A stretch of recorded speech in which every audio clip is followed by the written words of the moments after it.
My name's Craig Brubaker. I'm the SCADA administrator at Orange County Water here in Orlando. And today I'm going to talk about SCADA centralization, really visualizing the system and how that can help with the operational resilience. How do I move forward? How do I do the next slide? Green button. I am a certified drinking water operator, level A, and then I also have a technical certification from ISA Control Systems, and then by training, I have a computer science degree. Orange County Waters, Orange County Utilities, OCU, not to be confused with OUC, which is the Orlando Utilities Commission. That's city water. We're county water. And we're comprised of 3 larger regional water facilities. It's all groundwater treatment. And 22 smaller facilities, some of which have wells that do about 1 to 2 million gallons a day, whereas our larger facilities do about 20 to 30 million gallons a day. And then we also have a collection of smaller repumps and booster stations. And then we're divided into 3 service areas in terms of our distribution system. And there's a different organizational section for each service area, but we're having so much growth here in Orlando, always it seems, that we're adding another section to help manage all that growth.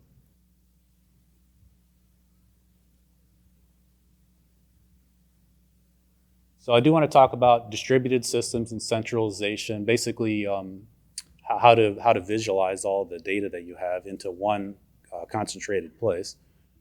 And then we're using the prophecy software from GE Vernova to accomplish those goals. And then I'm going to talk about how we've extended that software package and added some additional features to it. And I think it's obligatory to talk about AI at this conference, so I'm going to talk a little bit about our perceptions on AI, and I'm going to give an example of actually using AI prompting to help assist a programmer, because that's my training.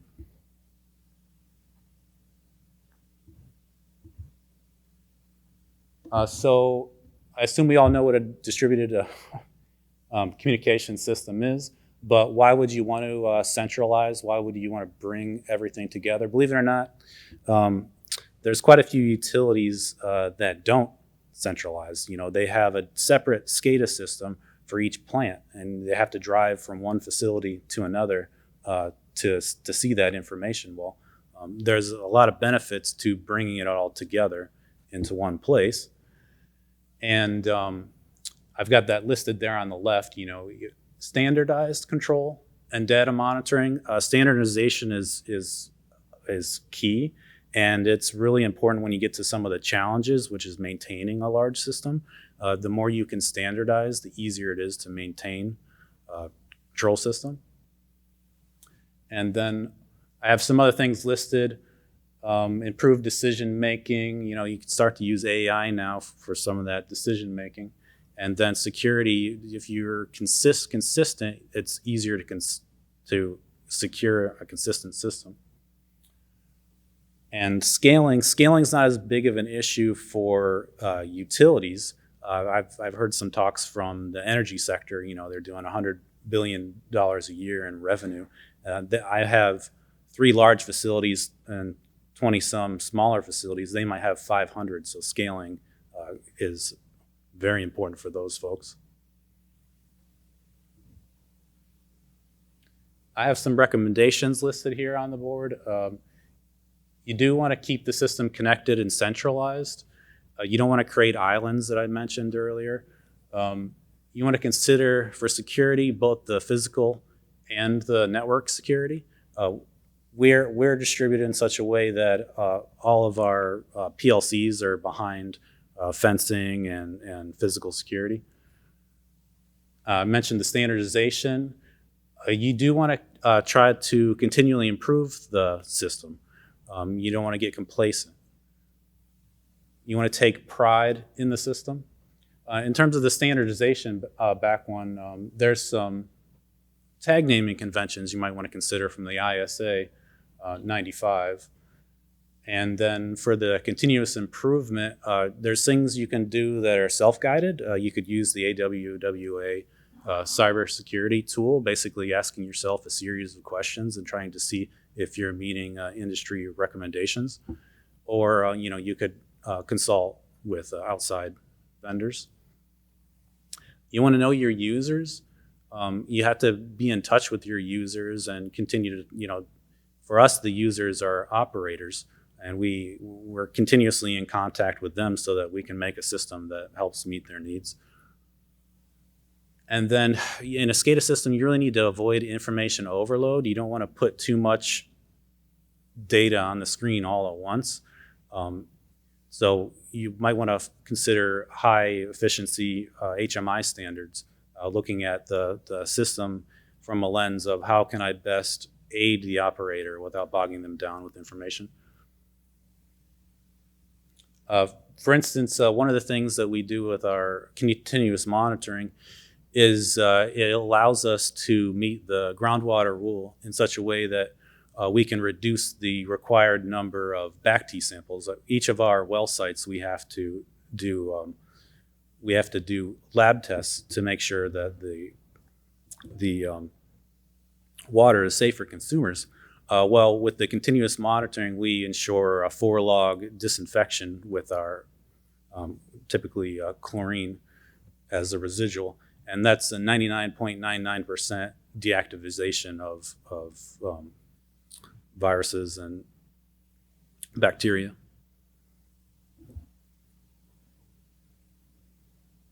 I'll talk a little bit specifically about the Prophecy software. I'm going to use actually some pictures of our actual control system.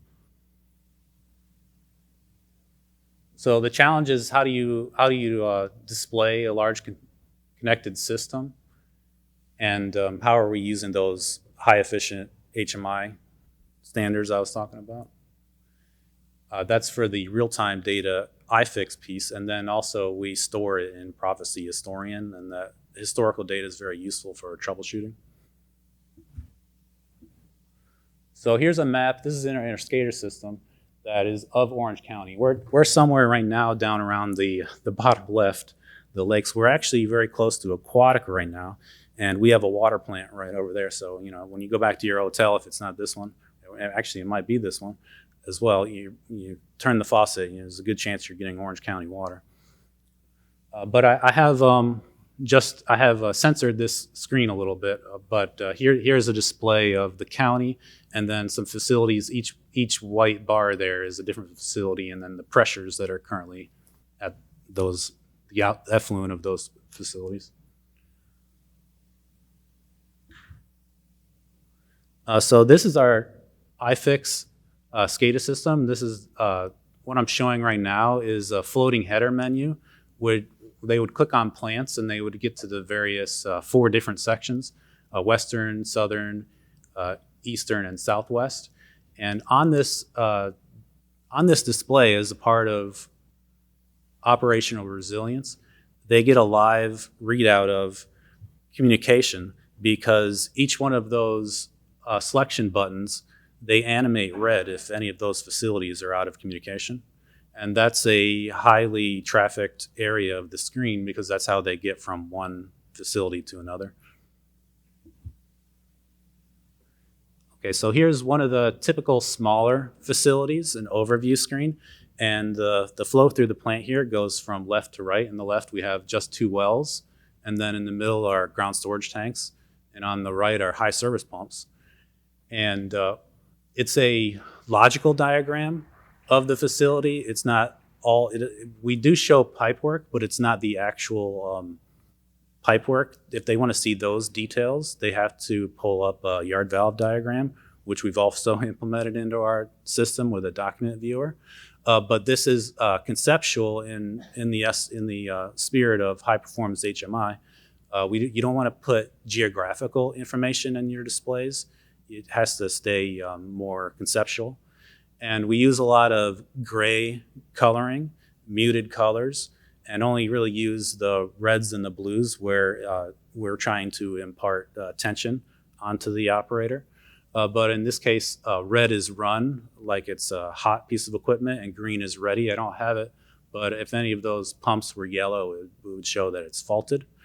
And then at the top of the screen, the header bar where it says Hunter's Creek, that'll blink red and green if they have an active alarm. If there's no active alarms, it'll just stay green. At the bottom, there's also some selection buttons where they can drill down further and they can get more information than what's on the overview. So here's a few of those screens that they might pull up with a little more information. On the top left is a high service sequence control. On the top right is well sequence control. And then in the bottom left, you've got bleach pump controls with the bleach storage tanks. And in the bottom right, you've got utility versus generator power, and there's some load shedding controls. One thing that's important for keeping a system that can respond to outages is redundancy. So we have a lot of redundancy built into our system. In terms of the pumps, only 2 of the service pumps right there are red and running, so you've got 3 other pumps that are available. You always need to have more additional equipment that you can bring online, and the operators can make from one stage to the next, they can make adjustments in how fast the plant ramps up or ramps down. And generally, our control loops are using P&ID loops, and we have a display there of the process variable, the control variable, and set points. And there's also for the bleach pumps, there's different modes of operation. They can go from a flow paste mode where it's strictly based off of the flow, or they can switch to also incorporating the chlorine residual. We call it a compound control mode, where you'll have the PID working a little bit harder to maintain a specific residual. So here's a display of the network. This is actually a fiber diagram of one of our larger facilities, and it's conceptual. So geographically, each box pertains to an area or a building. Geographically, it's not actually like this. In reality, the fiber crisscrosses a couple times, but conceptually, what this shows the operator is if they have a communication outage in just one area of the plant, that area will animate red, and then they can direct the electrical staff or whoever's responding to the ends of the fiber break. So it's a redundant fiber ring, and it'll tolerate one break because the ring will heal and it'll just go around the other way. But it won't tolerate 2. So if you have 2 breaks, or if you have 2 fiber switches that are down, everything in between it is going to be red. So this is a very helpful troubleshooting tool because it helps get people to where they need to be if there's a problem. Here's a power monitoring screen that's laid out like a one-line diagram. And this, again, can be used for troubleshooting if there's any type of electrical issues going on at the plant. It's also showing the open or closed position of breakers. Here's an alarm summary where if there's any process upsets or anything that maybe is just a warning, it'll come into one location where they can view the active alarms, as well as alarms that have already been acknowledged. And then it's a reasonably large system, so there's quite a few buttons at the bottom that are used for filtering the alarms to the various sections. And then it'll also display, if you have 5 alarms at the east versus 3 alarms at the south that you haven't acknowledged yet. And then we're using quite a few features that are built into iFix to give you information on the individual tags. For instance, any one of those rows, each row corresponds to a tag, and you could right-click and get more information on those tags. Or we've also, what I have here in the pop-up is just like an abbreviated list of the most pertinent information. And that was built using the iFix scripting system, which is Visual Basic custom coding. And then also in the very bottom, there's some buttons. There's a go-to button, and they can, for instance, they could select one of the tags there from J. Lawson facility. If they click that go-to button, it'll take them right to the facility. So part of iFix also is you get alarm logging, and the alarms by default are logged into text files. So we thought it would be a good idea to display those text files right here in iFix. And on the left, you can go from one I/O server to another. So let's say one I/O server was down and it doesn't have complete logs. You can switch and look at another server. And all the text there is actually the log files, and you can filter against those log files. So if you're looking for maybe just something related to the GSTs or the chlorine residuals, or if you know some of the standardized text, like whenever a control action is done, it always uses the phrase set to, whether the set point was set to or the pump was started or not started. It'll say that the tag was set to 0 or set to 1. So if you're familiar with the log files, you can filter and you can change the date and so forth to help with troubleshooting. Yeah, troubleshooting is definitely a big part of remaining or maintaining operational resilience. And here's another one, which is trending.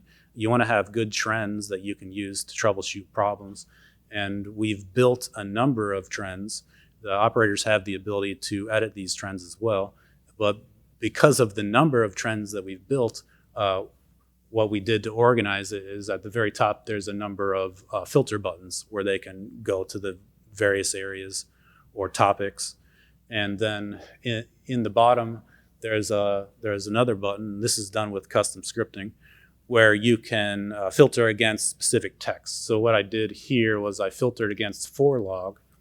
All our 4log trends show the pertinent information that we need to monitor to meet those 4log disinfection requirements I talked about earlier. So you might be interested just in 4log at Hunters Creek or something. So you could filter with that filter button against 4log, and then you have a much shorter list that way. If I showed all the trends, the issue is that you'd have to be scrolling through a pretty long list. So with some of those filter buttons, it helps manage when you have a large system with a lot of trends.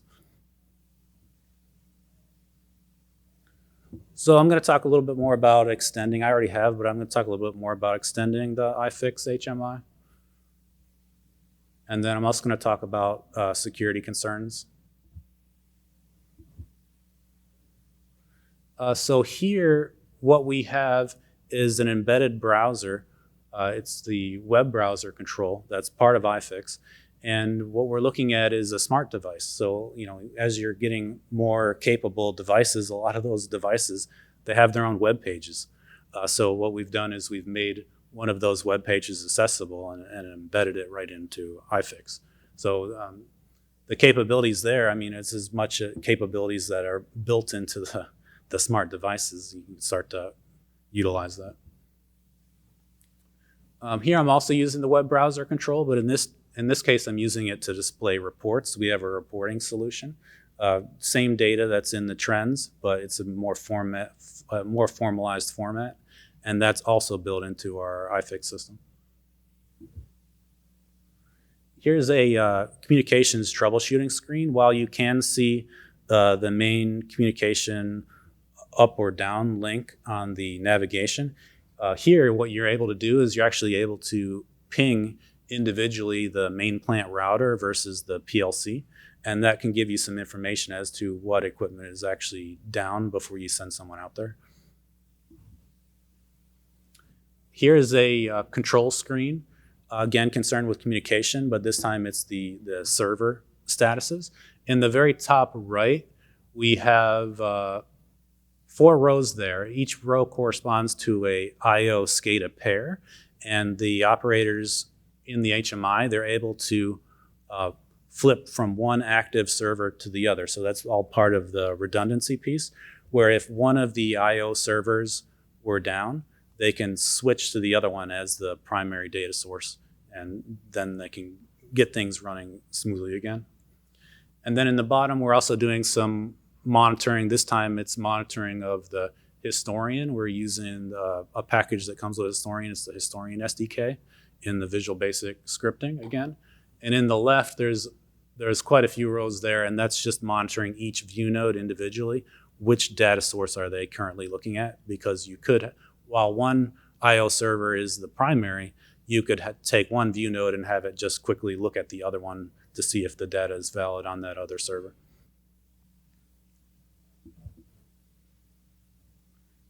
Here's just a document viewer that we built into iFix. We first did this after a SOP project, standardizing a lot of our procedures and capturing that. So we wanted to make that accessible so that operators don't have to go to a separate system, a business system where they get their email to be able to access documentation, or we don't want that. We didn't want to force them to have to carry a notebook full of papers around with them if they're just trying to figure out what they should do in response to a fluoride spill in particular, for example. So we've made all that accessible within our HMI. And then on there, we've also extended that with yard valve diagrams, calibration sheets, anything else really that is useful to the operators. So in terms of security, if you think about our system, we have a lot of legacy equipment. We have PLCs that the firmware can't be updated anymore. It's maybe 1980s technology. So we are in the process of replacing a lot of our legacy equipment. But until we do that, we need to think about how do we secure such a system that is going to have some insecure pieces to it. So what we are doing is we're doing some pretty good cyber fencing, I would say. So you think about firewalls. Well, we're using a different type of firewall that uses the host identity protocol. And instead of traditional firewalls, it uses, instead of blacklisting, it uses whitelisting. So unless we've explicitly listed a device as trusted, it won't be. It's not trusted by default. And then the host identity protocol itself is a protocol break between traditional internet traffic. It's actually cloaked to most scanning systems, actually all scanning systems, and just like firewalls, the data that's being sent is all encrypted with tunnels. And then you also want to think about monitoring. What type of monitoring solution do you want to use to validate that the system is secure? A couple we've looked at is SolarWinds and Splunk. And then you can definitely make your system more secure if it's more agile. And one way you can do that is with virtualization. One thing to consider with virtualization, though, is you don't want to lose the redundancy. So you don't want to put all your eggs in one basket. You want to make sure that if you're virtualizing servers, you don't want to run 5 servers on one piece of hardware, and then what happens if that hardware goes down? And then you want to have good backups. In the past, we've done a lot of manual backup processes, but now we're using automated software to achieve backups. We're doing full backups on a less frequent basis, and then daily incremental backups. You do want to avoid commingling OT and IT. Right? We do reside on the IT network, but we're firewalled from their side of things, and then from our side of things, we're firewalled as well with our host identity protocol solution. And then be careful with wireless. A lot of utilities, they might start to use wireless, but not do it in a secure way. Make sure that you really need it. You don't always need to connect things. You can use a little bit of caution. And then, of course, make sure you don't connect OT equipment to the internet, because there are a lot of vulnerabilities out there. You don't want to show up on a Shodan search when you have old legacy equipment. And some things we could do in the future is we could utilize some newer, more secure industrial protocols like OPC UA, MQ2TT, and that would just add additional layers of security, which is a good approach to layer your security. So yeah, I do want to talk a little bit about AI, just our perspectives. We're interested in using AI for analytics. I think that we could have a lot to gain by using the data we have in some actionable way. So we could, for instance, tune PID loops with that data, and AI could play a part in that. And it would actually be interesting if you could, ask the AI questions. So our engineering department would love that if they had the ability to ask the data questions. But we hesitate to do any type of autonomous control with AI. I think probably everybody else does. But we don't want to remove the human from that part of the equation yet. But I'm pretty excited about AI in terms of what it can do for programming. It's pretty useful for prototyping when you're not sure where to start, and also educationally. So if you're not familiar with a certain programming language, you can ask AI to at least give you a template, or if you have a more established project, they could make suggestions for you. So I do have an example of prompting AI for programming assistant. One I was looking at was Claude from Anthropic. And I'm asking it a question here in the blue. How do I change the foreground window with the Windows library user32.dll from a Visual Basic application? iFix is a Visual Basic scripting system. So this is a question I knew how to ask, but maybe I didn't know all the syntaxing and whatnot, or how to use this particular library. And then I have Claude's response down there. The actual code's on the next slide, but it gives you a pretty good explanation of how to use that code. And it's telling me that it's compatible with VB6 and also VB.net, and so that means something to me, being familiar with the scripting system of iFix. So here's the actual code. You've got the declarations at the top where you're exposing a function from this Microsoft library. And then you've got an example of a function that you might write in the middle of how to use those functions. And then in the bottom right, I have this would be like an event in a response to an event in the iFix system where they click on a button, and then it brings to the front the Notepad application, and then it does a little message box saying, hey, you just opened the Notepad. So for us, we run iFix in a kiosk mode. We don't give access to the desktop for security reasons.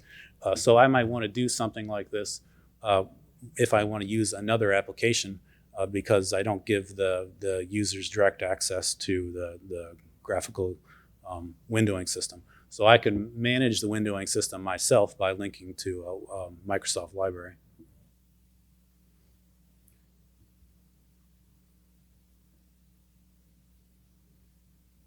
So yeah, definitely centralization. It has a lot of benefits for your system if you're not doing it already.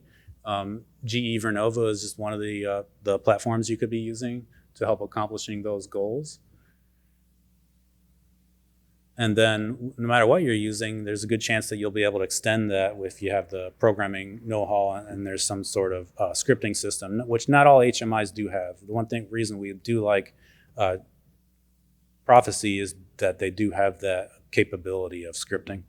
And I did forget to mention, as part of the analytics piece, Prophecy has some more software we're interested in looking at, and that's called C-Sense. And that can help us with the analytics and also AI for PID tuning and also alarm management. Yep, that's it. Thank you.